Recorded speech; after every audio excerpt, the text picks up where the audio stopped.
तो आज था मेरा पेपर। सो हे एवरीवन, अस्सलाम वालेकुम। तो चलिए शुरू से स्टार्ट करते हैं। तो सबसे पहले तो मैं सुबह उठ गई और मैंने खाए कुछ बादाम, और उसके बाद मैं हो गई रेडी और निकल गई कॉलेज के लिए। फिर कॉलेज जाकर पेपर दे लिया था, और फिर पेपर देने के बाद बाहर हम थोड़ी देर बैठे, हमने शूट वूट किया, और उसके बाद फिर हम चले गए ऑटो स्टैंड पर। ऑटो स्टैंड पर ऑटो तो मिल ही नहीं रहा था, बड़ी मुश्किल से एक ऑटो मिला।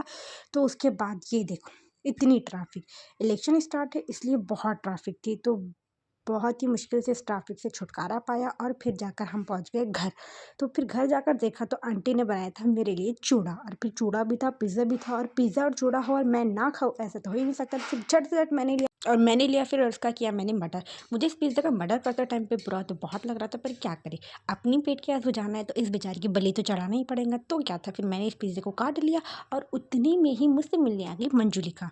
जी हाँ, मंजुलिका। अब मंजुलिका कौन है ये तो आप लोग भी जानने में इंटरेस्टेड होंगे। वैसे तो आप लोगों ने देखा होगा मंजुलिका को, पर आज मैं आपको कुछ यूनिक स्टाइल में मंजुलिका बताऊंगी। तो चलिए मैं आप लोगों को बताती हूँ कि मंजुलिका है कौन। ये है मंजुलिका। आप लोग भी शौकीन ऐसे देख के मैं भी इसी तरह से शौक हुई थी जब मैंने देखा था एक खूबसूरत लड़की मंजुलिका बन गई। खैर हमें क्या, फिर उसके बाद गई मैं चली गई ऑमलेट बनाने के लिए। तो और मैंने ऑमलेट बनाया, फिर उसके बाद मैं बैठ गई थी मस्त टीवी देखती हुई। सो गाइस, हम मिलते हैं अब नेक्स्ट व्लॉग में। अगर आप लोगों को वीडियो अच्छी लगे तो लाइक शेयर कमेंट जरूर करना। Bye bye.